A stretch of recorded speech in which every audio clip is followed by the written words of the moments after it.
안녕하세요. 저는 춘천한마음교회에서 온 서수지입니다. 저는 하나님이 살아계실까, 그리고 예수님이 왜 하나님이신가 이걸 고민했는데요.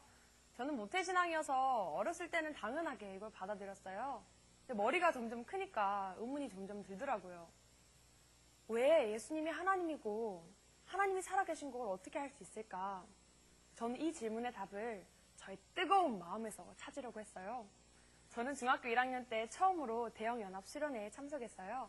그때 패션 오브 크라이스트라는 영화를 봤는데요.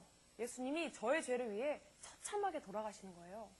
이야, 하나님이 나를 이렇게 사랑하셨구나, 나 이렇게 사랑하셨구나 하니까 막 감격이 되고 눈물이 나더라고요. 하나님이 정말 살아계시다, 그런 생각이 들더라고요.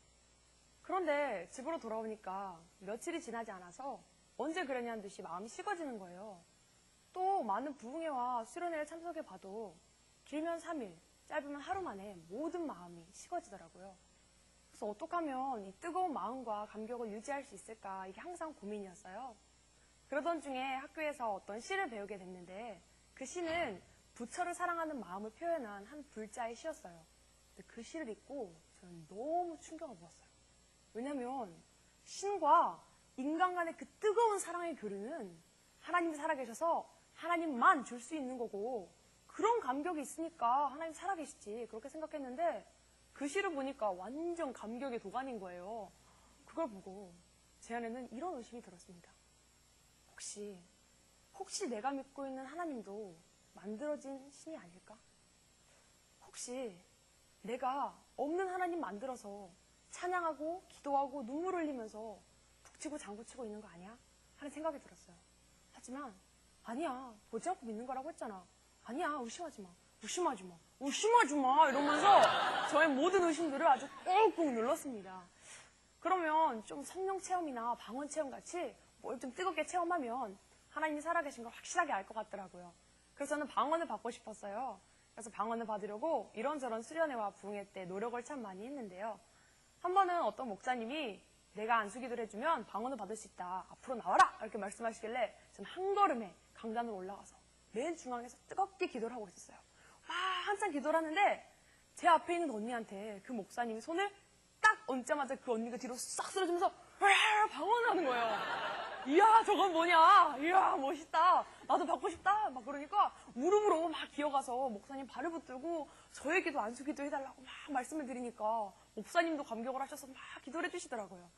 근데 저한테는 아무런 일도 일어나지 않는 거예요. 나는 왜 하나님이 방언을 안 주시지? 내가 죄가 많아서 그러나, 뭐 이런 생각이 드니까 되게 슬프더라고요. 슬픈 마음으로 강단을 내려왔는데 이후로도 몇 번이나 더 이런 일이 있었는데 방언 받는 게 그렇게 쉬운 게 아니더라고요. 그러던 중에 저는 어떤 부흥회에서 드디어 방언을 받게 됐습니다. 근데 방언을 하면 진짜 뭘 좀 체험하니까 하나님 살아계실 거 확실하게 알 수 있을 것 같았는데 오히려 이런 의심이 드는 거예요. 내가 지금 제대로 된 방언을 하고 있나? 내가 지금 방언 너무 하고 싶어서 막 지어내는 거 아니야? 또 다른 종교에도 똑같이 방언이 있다는데 내가 다른 종교 방언하고 있으면 어떡하냐, 막 이런 생각이 들더라고요. 하지만 이런 의심들을 또 아니야, 보지 않고 믿는 거잖아, 의심하지 마 이러면서 저희 모든 의심들을 또 꾹꾹 눌렀어요. 그래, 그럼 기도를 좀 많이 하면 그러면 하나님이 살아계실 걸 확실하게 알고 이런 의심들이 사라질 거야 하는 생각이 들더라고요. 그래서 3일 금식 기도를 하러 기도원에 올라갔어요. 근데 기도 원장님께서 이렇게 말씀하시는 거예요. 야, 대충 기도에서는 하나님이 절대 안 만나주시고 소경 바디메오처럼 간절하게 기도해라. 그러면 하나님 만나주신다. 아, 뜨거운 기도 그거구나. 그래서 제가 정말 예수님 손목 한번 잡아보려고 3일을 부르짖고 또 부르짖었어요. 다윗의 자손 예수여, 저를 불쌍히 여기소서, 제발 저를 불쌍히 여기소서, 이러면서 3일을 그렇게 꺽꺽 울면서 기도를 했어요. 그런데 저한테는 아무런 일도 일어나지 않는 거예요. 그래서 또 슬픈 마음으로 기도원을 내려왔는데 또 이런저런 생각이 들면서 머리가 복잡하더라고요. 하지만 또 아니야, 보지 않고 믿는 거라고 했잖아. 아니야, 보지 않고 믿는 게 진짜 믿음이야. 아니야, 의심하지 마 이러면서 제 모든 의심들을 또 꾹꾹 눌렀어요. 그러던 중에 저는 학교에서 창조과학이라는 걸 알게 되었는데요. 창조과학이라는 건 창세기에 믿을 수 없는 천지창조나 노아의 방주 같은 이야기가 과학적으로, 고고학적으로 증명이 된다는 거예요. 그걸 딱 아는데 아, 이거다 싶더라고요. 왜냐면 창조론이 진짜 맞으면 하나님이 살아계시다는 생각이 들더라고요. 그래서 확신을 가지고 공부도 깊게 했어요. 그런데 확신에 넘치던 중에 제 마음에는 턱턱 걸리는 의문들이 있었는데요. 분명 성경의 말씀에 오류가 없고 정말 하나님이 살아계신 것 같긴 한데 신약에 계신 예수님에 대한 믿음이 생기질 않더라고요. 구약에 천지를 창조하셨다는 여호와 하나님, 그건 믿어지는 것 같은데 신약에 계신 예수님이랑 매치가 안 되니까 이런 의심이 들더라고요. 예수님은 33세에 십자가에 달려 죽은 이스라엘 청년이다. 그런데 왜 하나님일까? 예수님의 12제자가 자기 스승을 너무 존경한 나머지 하나님 만들어버린 거 아니야? 훌륭한 유태인 랍비에 그칠 뻔한 사람을 하나님으로 만들어버린 희대의 사기극이 아닌가 하는 생각도 들더라고요. 또 마침 다빈치 코드라는 책과 영화가 나오면서 저의 이런 의문은 더해갔습니다. 하지만 아니야 예수님 하나님이야 예수님 하나님이야 우심하지 마 이러면서 저의 모든 의심들을 꾹꾹 눌렀어요. 저는 사람이 죄인이니까 죄성이 있어서 의심을 한다고 생각을 했기 때문에 누구나 다 이런 의심을 하면서 신앙생활을 하는 줄 알았어요. 뭐 마음이 뜨거울 땐 저도 의심하지 않고 누구나 의심하지 않지만 마음이 좀 식어지면 누구나 한두 번은 이런 의심 할 수도 있지 그렇게 생각을 했던 거예요.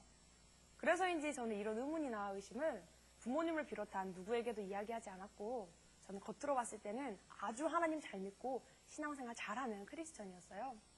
저는 학교에 가서도 이 그리스도인의 냄새를 아주 스멀스멀 풍기고 다녔는데요. 전 학교 야간 자율학습 시간이 되면 한 30분 정도 성경을 읽고 공부를 시작하곤 했는데요. 그때 뭐 나만 볼 수 있는 작은 성경을 가지고 조용히 읽으면 되는데 목사님들 서재에만 있다는 그 대형 성경을 탕 올려놓고 착착착 읽는 거예요. 그러면 애들이 옆에서 야 수지야 너 신앙 좋다. 야 수지야 역시 수지는 믿음이 좋아. 막 이런 이야기를 해요. 그럼 저는 나 하나님 믿는 사람이잖아. 당연히 성경 읽어야지. 당연히 읽어야지. 이러면서 마음속으로 아이고 어디는 교회 다닌다면서 성경도 안 읽냐. 아이고, 믿음이 없다. 참 이렇게 생각하곤 했어요. 또 애들이 고등학생이니까 뭐 신앙이나 아니면 성경 문제를 저에게 막 상담을 해요. 그러면 전 애들한테 야 내가 새벽 3시까지 기도하니까 나한테 기도 제목 내. 나한테 기도 제목 내면 다 응답받아. 이러면서 자부심을 갖기도 했어요. 저는 그러면서도 매일매일 큐티를 하고 신앙서적도 참 열심히 읽었는데요. 그중에 예수님을 위해서 죽을 수 있다. 이런 마음으로 순교자의 책을 많이 읽었습니다. 20세기 마지막 순교자 캐시번의 이런 책을 읽으면서 난 예수님을 위해서 죽을 수 있어. 정말 예수님을 위해서 죽고 싶다. 막 이런 마음이 드니까 내가 드디어 순교신앙까지 이르렀구나 하는 자부심이 들면서 제 신앙에 상당히 만족을 했어요. 그런데 저의 이 신앙은 위기를 맞닥뜨려야만 했는데요. 그건 수능이 끝나고 점수가 나온 이후였어요. 사실 저는 나름 하나님의 꿈이라고 생각을 하면서 중학교 2학년 때 하나님께 소원을 한 게 있거든요. 하나님, 내가 의사가 돼서 정말 이 대한민국에 없어서는 안 되는 3% 소금 같은 사람이 되겠습니다. 하나님, 그리고 제가 아프리카, 인도 어디든지 의료선도 가겠습니다. 저를 꼭 의사로 만들어주세요. 그렇게 기도를 하고 그에 걸맞게 공부도 참 열심히 했거든요. 그러면서도 저는 고등학교 3학년까지 중고등부 찬양단 리더를 하고 월요일이 시험이어도 주일은 거룩하게 지켜야 되잖아요. 그래서 주일은 하루 종일 예배를 드리고 공부를 하지 않으면 성경을 읽었어요.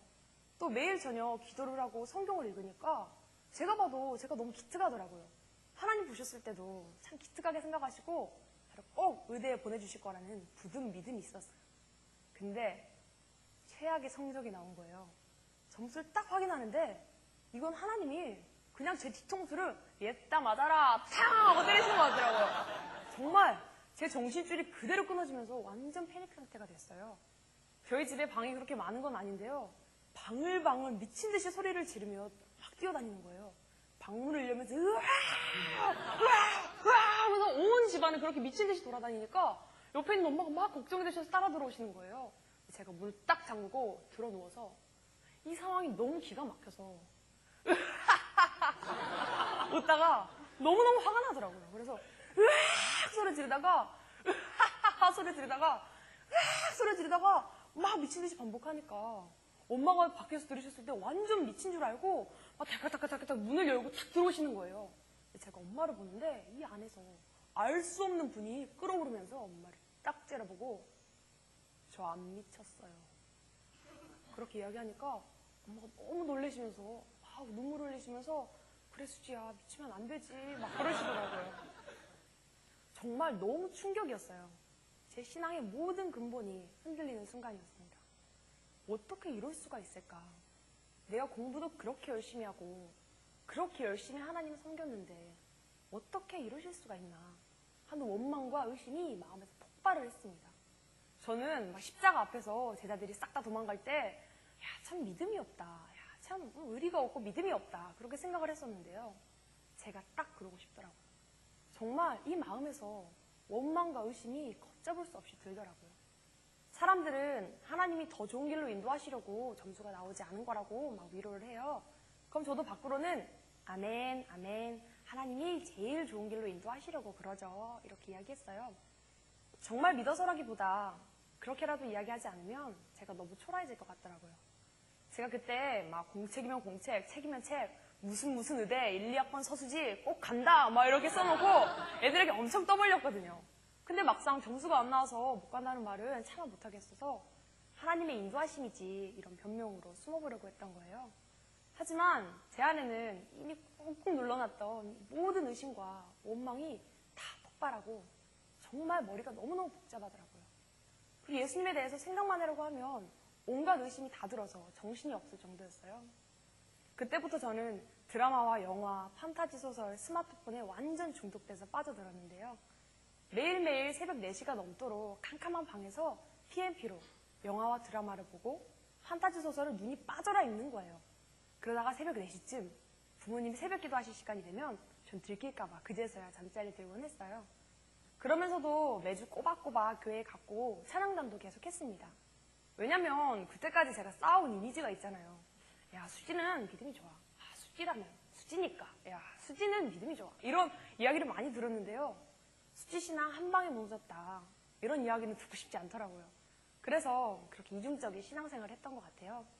하지만 제 마음은 이미 무너져 있었습니다. 저는 그렇게 춘천교대에 오게 되었고요.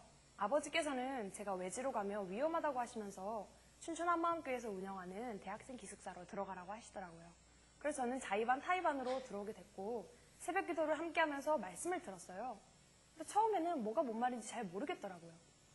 그런데 점점 새벽 기도를 함께 하면서 말씀을 들으니까 점점 말씀이 들리더니 저는 저의 신앙에 어떤 문제가 있었는지 정확하게 알게 되었습니다. 그렇게 하나님을 사랑한다고 정말 순교자의 책을 읽으면서 눈물을 흘리면서 주를 위해 죽을 수 있다고 고백했던 게 진심이었거든요. 그런데 왜 나는 내가 용납할 수 없는 한계 상황에 딱 처하고 정말 하나님의 뜻과 내 뜻이 정확하게 엇갈리니까 내 마음에서 미련 없이 하나님을 버렸나, 이게 저도 의문이었거든요. 그런데 저는 그 답을 사도행전 17장 31절 말씀에서 찾을 수 있었어요. 사도행전 17장 31절 말씀에 보니까 하나님께서 예수님을 죽은 자 가운데서 다시 살리신 것으로 모든 사람에게 믿을 만한 증거를 주셨다는 거예요. 하나님의 증거가 있다는 말씀을 듣는데 나는 지금까지 무슨 증거로 하나님을 믿었나 하는 생각이 들었어요.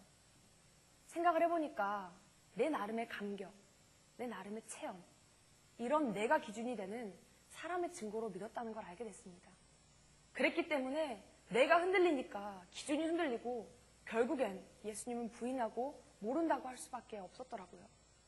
그런데 예수님의 부활이 하나님의 증거라는데 저는 사실 하나님의 증거가 있다는 말도 처음 듣고 예수님의 부활이 그 증거라는 말도 처음 들어서 이해가 잘 안 되더라고요. 근데 어떤 형제님께서 어떤 지체분이랑 교제하시는 걸 함께 하면서 저는 왜 예수님의 부활이 하나님의 증거인지를 정확하게 알게 되었습니다. 그분이 이렇게 이야기하시더라고요. 형제님은 아마 제 딸을 잘 모르실 겁니다. 한 번도 본 적이 없으니까요. 근데 만약 제가 형제님과 약속을 하기를 내일 오후 5시에 한마음교회 정문 앞으로 제 딸을 보내겠다고 약속을 하고 한쪽은 반팔티, 한쪽은 긴팔티 입히겠다고 약속을 하고 한쪽은 샌들, 한쪽은 운동화를 신기겠다고 약속을 하고 그 약속대로 제 딸을 입혀서 보낸다면 아마 형제님은 쉽게 제 딸을 찾으실 수 있을 겁니다. 그러니까 그렇겠다고 하시더라고요. 그런데 하나님께서도 하나님의 아들을 이 땅에 보내실 때 그냥 보내신 게 아니라 약속대로 보내셨다는 거예요. 그리고 그 약속이 구약 성경에 가득 기록이 되어 있다는 거예요. 구약 성경의 많은 예언들이 하나님의 약속이라는 거예요. 그러면 그 많은 약속들 중에 하나님이 오셨다, 이거를 단번에 알 수 있게 하는 그런 약속이 있을 거고, 그 약속이 정말 이루어졌는지가 중요하겠더라고요.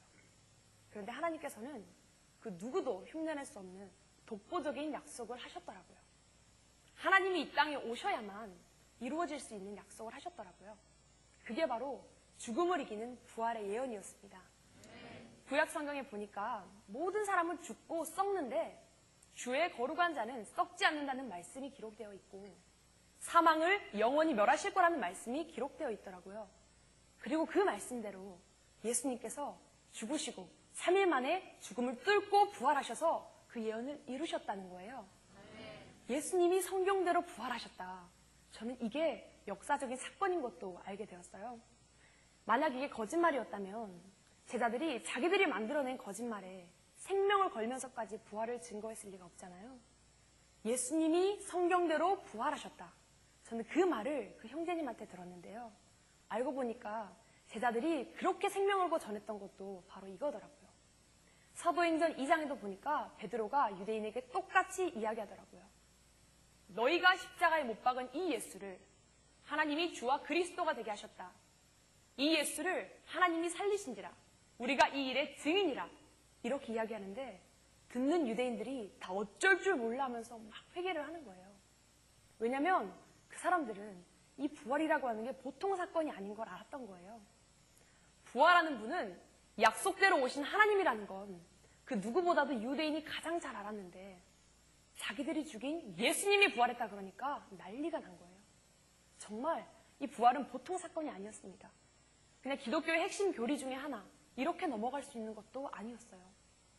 예수님이 부활하셨다라고 하는 건 나의 창조자께서 이 지구 위에 인간의 몸을 입고 나타나셨다는 걸 증명한 사건이었습니다. 전능자께서 이 인류 역사에 발도장을 찍고 가신 증거였어요. 부활하신 걸 보니까 정말 전능자가 이 땅에 다녀가셨더라고요. 정말 전능자가 이 땅에 왔다가 가셨더라고요. 제가 이게 딱 알아지니까 정말 저도 그 유대인들처럼 어쩔 줄 모르겠더라고요. 사실 저는 그때까지만 해도 뭐 하나님한테 나는 그렇게 큰 죄는 안 지었다. 나는 세상 사람들처럼 그렇게 악하게는 안 살았다. 그렇게 생각했거든요. 왜냐면 신앙생활도 열심히 하고 그래도 나름 주를 위해 달려왔으니까 나처럼 신앙생활 열심히 한 사람은 하나님 앞에 그렇게 크게 회개할 게 없다고 생각했거든요. 근데 예수님이 부활하셨다라고 하는 게 머리로 동의하는 게 아니라 마음에 믿어지는 순간 저는 살아계신 하나님 앞에서 어떠한 죄인인지가 정확하게 보였습니다. 저는 한 번도 제가 입으로만 주여 주여 하는 자에 포함될 거라고 생각해 본 적이 없는데요. 그때 딱 보여진 제 모습이요. 기도 열심히 해요. 말씀도 열심히 읽고 예배도 열심히 드리고 뭔가 다 열심히 하는데 마음 중심에서 하나님한테 이렇게 이야기하는 거예요. 하나님, 당신이 내 인생에 개입할 수 있는 부분은 여기까지예요. 나머지는 내가 알아서 할 테니까 더 이상 개입하지 마세요. 솔직히 내 돈 내 거고요. 내 시간 내 거고요. 내 인생 내 거예요. 그렇게 이야기하더라고요. 정말 매일매일 하나님의 이름을 불렀는데 결국은 자기가 주인인 사람, 결국에는 창조자가 필요 없는 사람, 그게 바로 저였습니다. 저는 예수님의 손을 잡고 있어요. 근데 예수님의 손을 잡아 끌면서 왜 따라오지 않냐고, 왜 순순히 따라오지 않냐고 핥히고 발악하는 마귀 같은 자였습니다. 저의 원래 주인이 이 땅에 찾아오셨다는 게 알아지니까 제가 그 주인을 버리고 스스로 주인 노릇하면서 그렇게 신앙생활했던 것만큼 마귀 같은 죄가 없더라고요. 저는 하나님 앞에서 제가 그래도 좀 괜찮은 사람인 줄 알았거든요. 근데 하나님 되려고 했던 마귀나 주인 되려고 했던 나나 똑같더라고요. 바리새인, 독사의 새끼, 진노의 자녀, 그게 바로 저였습니다. 정말 저는 어쩔 줄 모르겠어서 엎드러져 있었어요.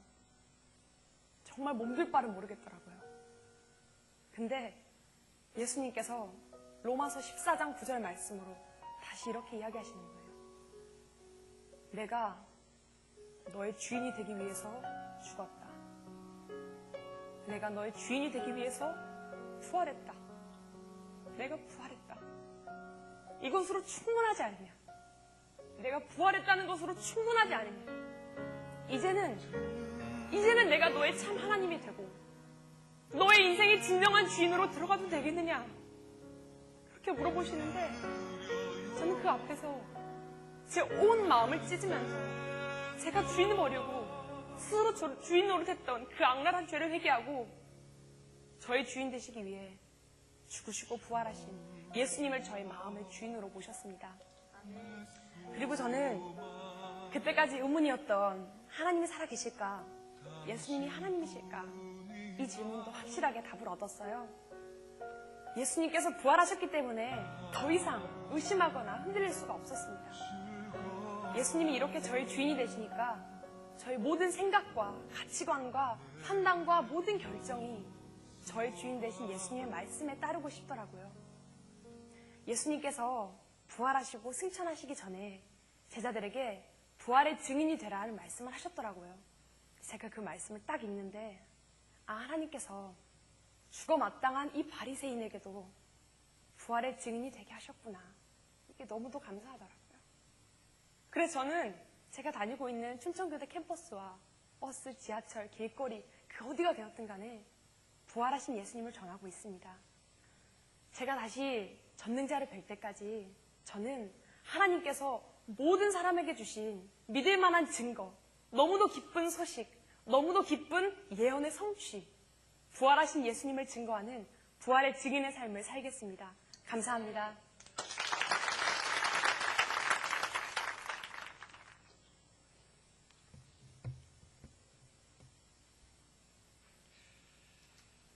하나님 말씀 한 군데 봅니다. 마태복음 27장, 마태복음 27장을 보겠어요.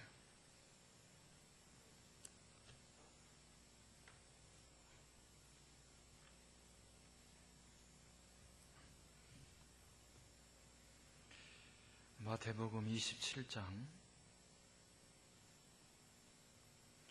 63절.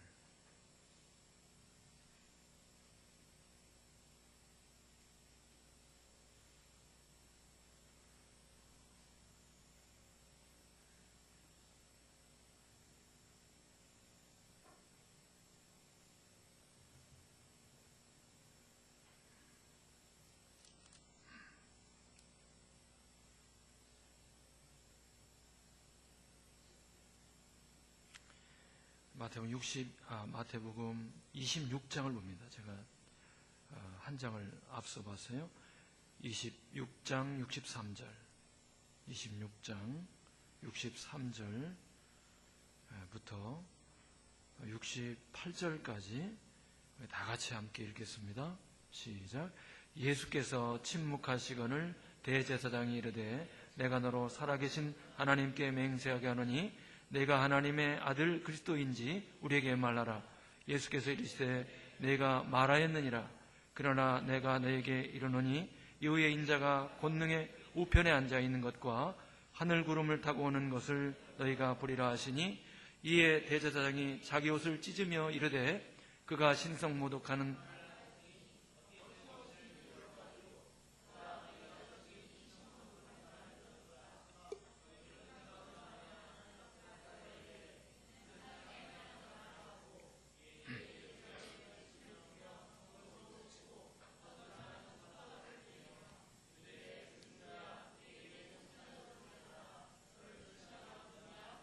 아멘, 아멘.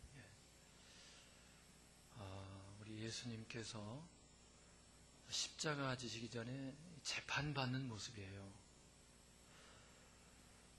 이 모습을 우리가 이렇게 들여다보면서 그런 생각을 한번 해봅니다.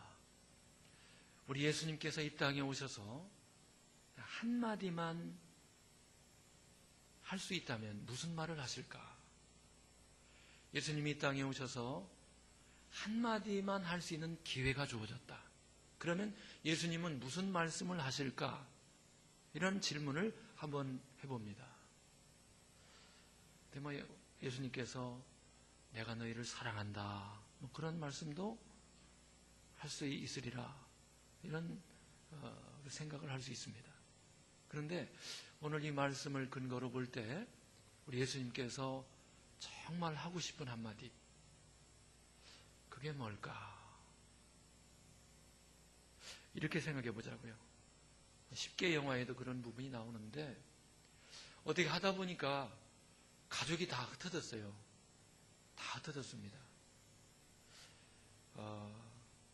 그리고 아버지가 돌아가셨고, 뭐 10남매쯤 되는 자식이 다 흩어져서 뭐 완전히 그냥 제멋대로 살다가 하다 보니까 10남매가 전부 다 조직폭력배가 돼가지고, 뭐 어떻게 막 서로는 모르는데, 서로 모르는 상태가 되는데, 어떻게 하다 보니까 동업자들이 됐어요.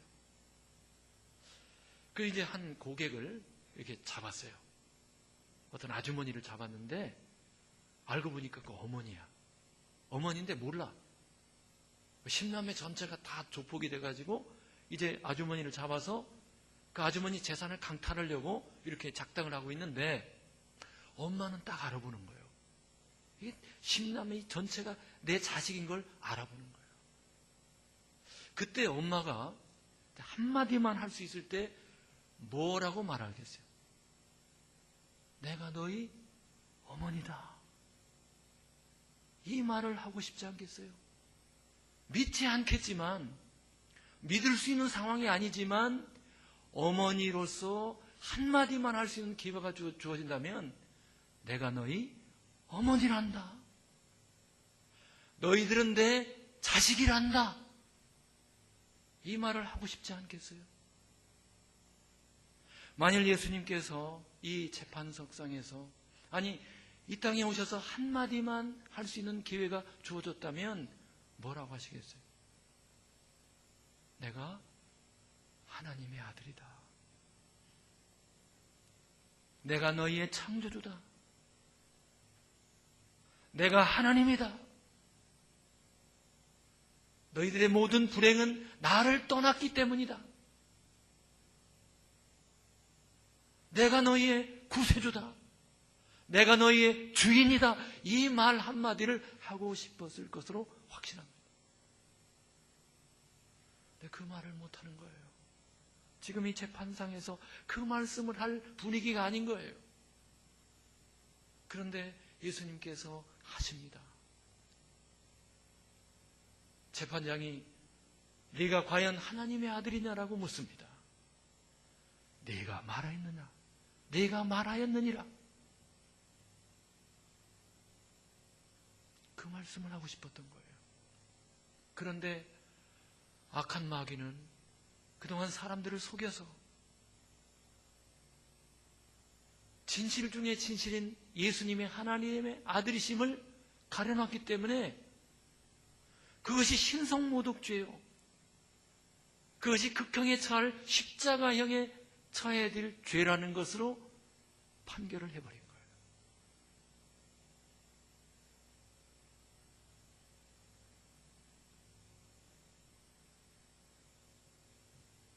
빌라도가 객관적으로 재판을 하면서 묻습니다. 네가 과연 유대인의 왕이냐? 예수님께서 네가 스스로 하는 말이냐? 남들에게 들은 말이냐? 유대인의 왕이라고 말씀하십니다. 빌라도가 2번 예수님을 사형에 처하지 않으려고 애썼어요. 6월절이 되면 특사, 아무리 약한 죄수라도 놓아줄 수 있는, 한 사람 놓아줄 수 있는 그런 기회가 있거든요. 그래서 예수님을 놓아주려고 했는데 대제사장들과 온 백성들은 흉악범 바라바를 대신 놔주라고 합니다. 빌라도는 예수님을 채찍질을 해가지고 그 정도로 끝내려고 그랬어요. 그런데 유대인들은 아니라는 거예요. 자기가 하나님이라고 말한 이 신성모독죄는 처단해야 된다는 거예요. 십자가로 죽여야 된다는 거예요. 하나님이 제일 하고 싶은 말, 우리들이 반드시 드려야 될 진리, 복음. 마귀는 그것을 듣지 못하게 하는 겁니다. 여러분, 스데반이 마지막 순교하기 전에 설교를 합니다. 이스라엘 역사를 쭉 이야기를 해요.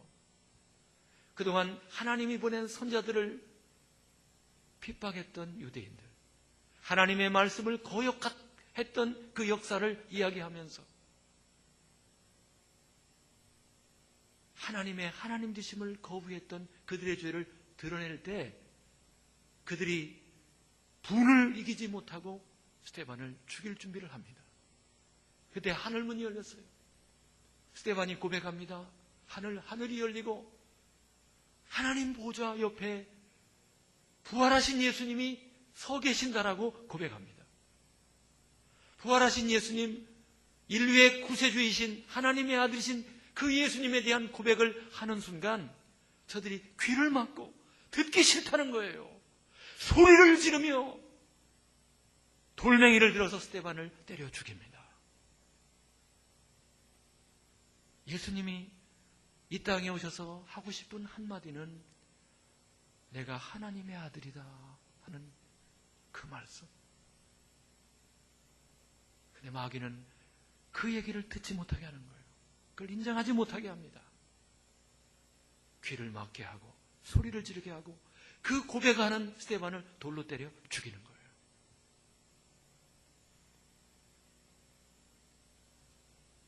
어느 날 예수님께서 악한 소작인들의 비유 말씀을 했어요. 어떤 사람이 포도원을 만들고 사람들에게 세를 주고 먼 나라에 갔다. 소출이 이제는 수확될 때에 종들을 보냈는데 그 종들을 보낼 때마다 그 소작인들이 능욕하고 그리고 때리고 심지어는 죽이고 그랬다. 계속 보냈지만 똑같았다. 어느 날 이 주인이 내 아들을 보내면 내 아들을 공경하리라. 보냈는데 그 소작인들이 아들이 온 걸 알아요. 저 아들을 죽이면 영원히 이 포도원이 우리의 소유가 되겠다. 그래서 포도원 밖으로 그 아들을 끊어내서 죽였다 하는 거예요. 예수님 자신의 사건을 미리 말씀을 한 것입니다.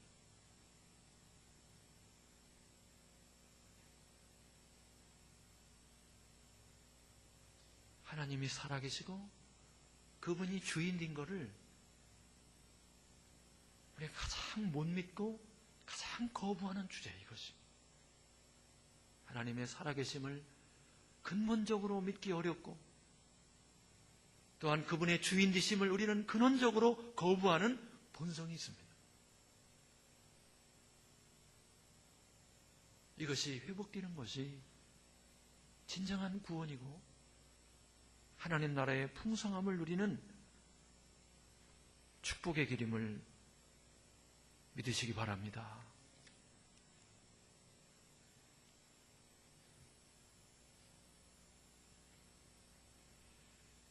저는 그런 생각을 해요. 살아계신 하나님, 살아계신 하나님, 살아계신 하나님. 우리가 살아계신 하나님을 많이 부르고 주님, 주님, 주님 이렇게 많이 고백합니다. 그런데 앞을 못 보는 분들 있잖아요. 하얀 지팡이들 갖고 다니는 분들. 이분들이 안 보이잖아요. 근데 보이는 세계가 있잖아요. 실제 세계가 있잖아요. 그런데 안 보이기 때문에 얼마나 불편한지 몰라요. 매 순간 불편해요. 매 순간. 한 걸음 뛸 때마다 불편해. 저희 가까운 가족 중에도 눈이 굉장히 거의 안 보이는 분이 있어요. 굉장히 불편합니다. 그만큼 거꾸로 생각해 보자고요. 눈은 떴지만은 안 보이는 분. 우리가 눈은 떴어요. 그런데 안 보이는 분을 보는 분 같이, 보이는 분 같이 믿고 사는 것이 그렇게 어려운 거예요. 어쩌면 이것이 더 어려울 수 있어요.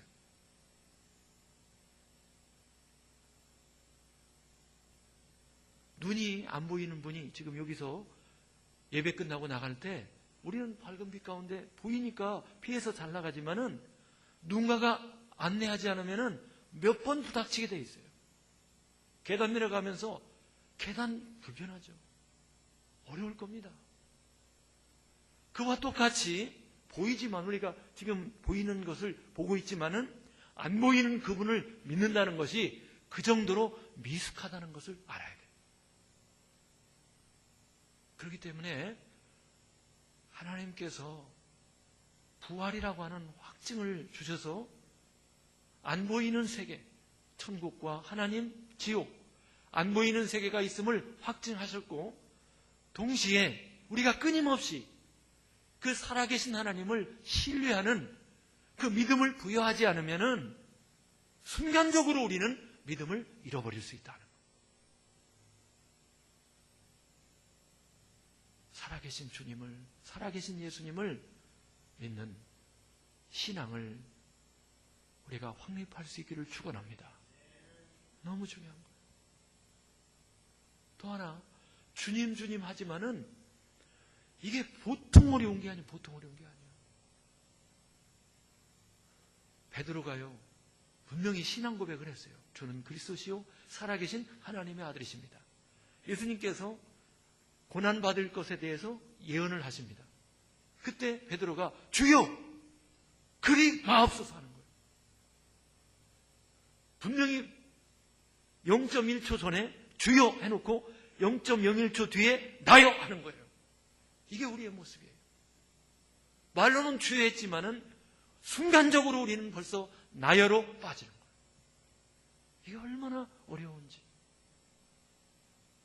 부활하신 주님을 신뢰하고 그분이 살아계셔서 함께 하시는 진정한 나의 주님이심을 끊임없이 인정해드리고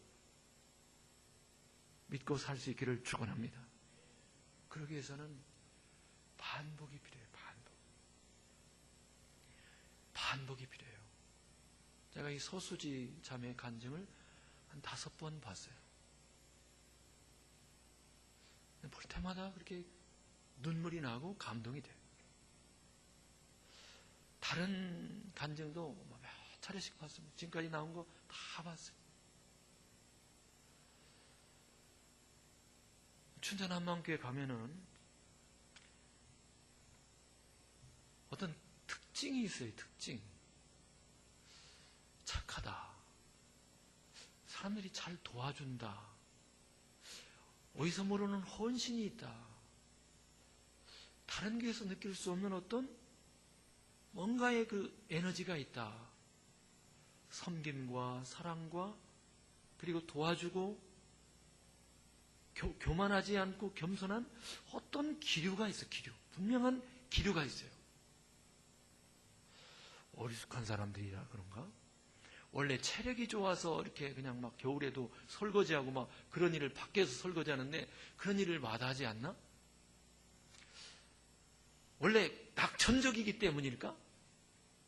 원래 성격이 착한 사람들이라 그럴까? 다 아니에요. 다 아닙니다. 우리가 살아계신 예수님 그리고 주인이신 예수님을 확실하게 붙잡을 때 성령께서 강력하게 역사하심을 믿으시기 바랍니다. 바로 그거예요.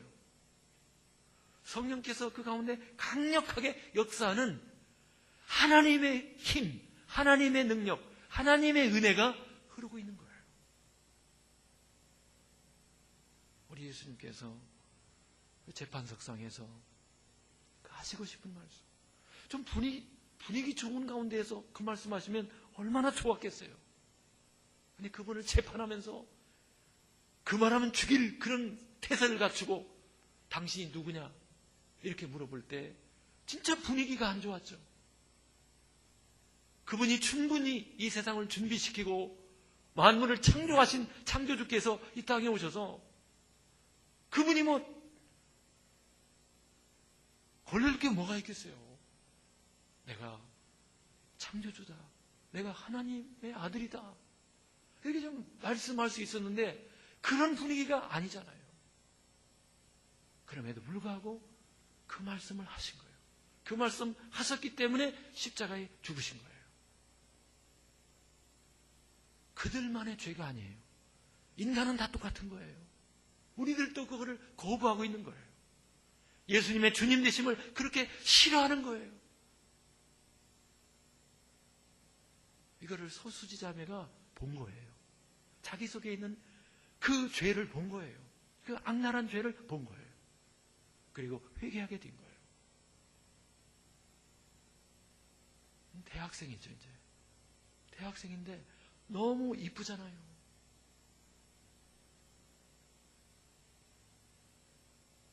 저는 하나님의 일의 최고의 동역자, 하나님의 일의 최고의 동역자는 복음이라고 믿어요. 왜냐하면 복음을 제대로 듣고 복음을 제대로 믿고 복음을 제대로 누리는 사람은 최고의 동역자예요. 다른 거 갖다 붙일 게 없어요. 복음을 잘 듣고 복음을 제대로 믿고 복음을 제대로 누린다면 예수님이 살아계시고 그분이 나의 주인이심을 확실하게 믿으면 성령님께서 그 가운데 역사하는 거예요. 그러면요, 어떤 은혜가 있냐면 죄를 버리게 돼요. 내가 막 버리려고 하는 게 아니라 자연히 죄가 버려지고 죄는 그쳐지고 죄는 힘을 잃어버립니다. 살아계신 예수님, 주인이신 예수님 앞에 온전히 돌아오면 성령께서 감화 감동하면서 작업을 하시는 거예요. 세상을 좋아했던 마음 슬며시 떠나가요. 그 끈이 다 풀어지는 거예요. 그렇게 유혹이 달콤했고 굉장한 힘으로 유혹이 우리를 끌었지만은 성령께서 개입하시면 더 이상 유혹이 아니에요. 추한 것이고 천한 것들이에요. 내려놓게 됩니다. 힘을 못 써요. 우리 예수님이 주인 될 때 성령님께서 가장 충만히 우리를 감화 감동하시고 역사하심을 믿으시기 바랍니다. 예수님이 주인 될 때 성경의 이 귀한 약속들이 작동되기 시작하는 거예요.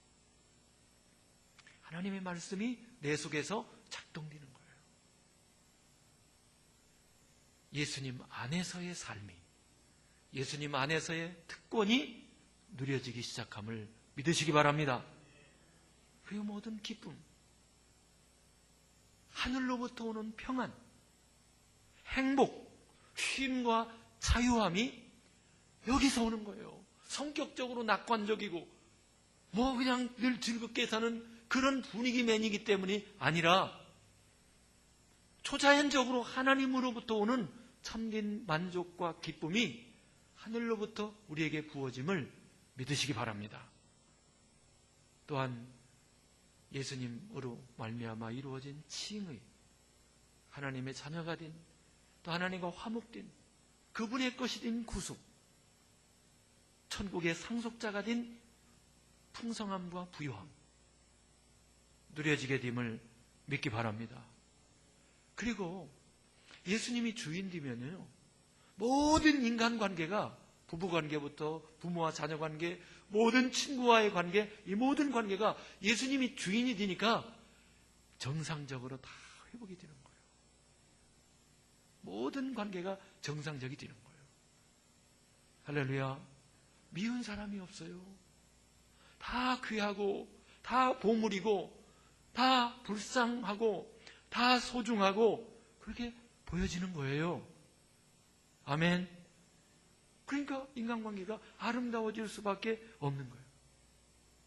예수님이 주인이 딱 되고 그분과 연합되니까 욕심도 떠나게 되는 거예요. 괜히 세상 것으로 폼잡던 명예도 떠나가는 거예요. 의미가 없는 거예요. 그러니까 자연스럽게 아름다운 공동체가 되고, 예수님이 그랬잖아요. 이 신앙 고백을 한 베드로, 주는 그리스도시요 살아계신 하나님의 아들이십니다. 이 고백이 딱 나오자마자 그런 고백을 가진 사람들이 교회라는 거예요. 이 반석 위에, 이 신앙 고백 위에 내 교회를 세우겠다. 이 신앙 고백을 가진 사람들이 모인 공동체가 교회임을 믿으시기 바랍니다. 그게 바로 교회예요. 우리 교회가 이와 같이 되기를 바랍니다. 그러면 자연스럽게 내가 누리는 이 귀한 복음을 전하게 되는 거죠. 억지가 아니에요. 그래서 우리는 먼저 반복해야 돼요. 이런 간증을, 춘천한 마음교회 간증을 여러분 다 보세요. 5번씩 보세요. 5번씩. 방학이잖아요. 5번 이상 보세요. 저는 처음에 김성로 목사님 복음 전하는 거를 한 500번 들은 것 같아요. 500번. 계속 들어요. 여러분 전화선 같은 거, 이 전선 같은 거 보면은 속에 선이 여러 개 있잖아요. 한 가닥으로 연결해도 불은 들어와요. 그런데 약합니다. 반복이 필요해요. 반복이 필요해요. 예수님이 살아계신 것, 예수님이 나의 주인 되신 것, 예수님이 다 이루신 것을 무한반복으로 묵상하시기를 바랍니다. 그때 그것이 나의 것이 되는 거예요. 뭐든지 그래요. 뭐든지. 여러분 여기 모차르트 곡을 피아니스트가 한번 쫙 연주했어요. 그럼 저 같은 사람이 오, 그렇구나. 알았어요. 알았나요, 그게? 아닌 거예요. 노래 한 곡도 진짜 그 의미를 우리가 마음에 담기 위해서는 10번, 100번, 1000번 반복할 때 그 안에 들어있던 그 내용과 아름다운 보화가 그때 이제 나한테 느껴지기 시작하는 거예요. 복음을 피상적으로 한번 이렇게 듣는 거. 오늘 제가 우리 가족 어머니 추도 예배를 드렸어요. 부여에 있는 선산에서. 오늘 날씨가 참 좋아서 따뜻하고 선산이 남쪽에 있고 보니까 개나리꽃이 피어 있더라고요. 우리 가족들을 다 양지 바른 곳에 이렇게 모셔놓고 제가 복음을 전했습니다. 예수님의 주인 되심을 전했어요. 근데 제 생각에 이런 기회가 한 10,000번 있었으면 좋겠다. 10,000번. 10,000번 있었으면 좋겠다. 이런 생각이 들어요. 이제 그때는 은혜가 됐지만은 딱 남아가지고 이제 점심 먹으러 가서는 대화가 벌써 하여튼 수많은 대화가. 끝나고 또 우리 둘째 누님 때 연무대에 갔는데 가자마자 대형 TV를 틀어놓고 TV를 묵상하고, 그런데 언제 예수님이 주님이시며 이런 거는 온데간데였고 그렇게 봐서 영향력이 없는 거예요. 어느 순간에 그것이 마음에 와닿고 그것이 실제화가 되고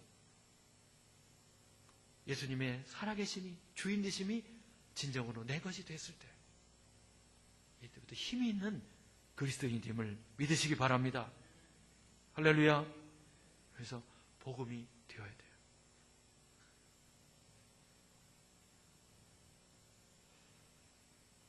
우리 교회가 이런 간증을 매일 모여서 같이 듣고 매일 같이 주님의 부활하셔서 나와 함께 하시는 삶을 나누고 이런 현장이 될 때 비로소 아까 기도한 대로 세계명을 이루는 100개 목장이 그때 이루어지는 거예요.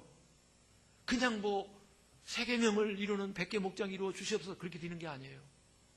복음이 될 때, 적어도 이 오늘 저녁에 나온 우리들이 복음이 될 때, 복음이 내 안에서 역사할 때, 그러면 아름다운 하나님의 나라가 이 지역에 퍼져나가게 될 것을 믿으시기 바랍니다. 제 말을 여러분들이 얼마나 지금 이해하는지 모르겠어요. 방학 동안에 이런 간증들을 몇 번씩 보세요. 한 번 봐서는 안 돼요. 몇 번씩 보세요. 전 나이도 이제 50대잖아요. 눈물이 별로 없는 때예요, 이제는. 근데 이런 간증을 내가 볼 때마다 뜨거운 눈물이 나는 거예요. 여러분, 그냥 이렇게 대충 들을 얘기들이 아니에요. 잘 듣고 이 복음의 감격, 복음의 축복, 복음의 이 영광스러움과 풍성함을 우리 교회도 함께 누리기를 축원합니다. 누리자고요. 다른 거 없어요. 복음 안에 다 있는 거예요. 복음 안에 다 있는 거예요. 이 은혜를 누리기 바랍니다. 이 시간에 같이 합심해서 기도하기 원합니다. 하나님, 우리 예수님께서 이 땅에 오셔서 하시고 싶었던 그 한마디, 내가 하나님의 아들이다. 내가 창조주고 내가 너희들의 주인이다. 내 안에 거할 때 잃어버렸던 모든 하나님 자녀의 그 축복을 받고 누릴 수가 있다. 하나님이 우리에게 주시고자 했던 그 모든 것들을 다시 회복할 수 있는 놀라운 길은 예수님을 나의 주님으로 믿는 것입니다. 하나님, 이 은혜를 마음껏 누리는 우리 모두가 되게 하여 주시옵소서.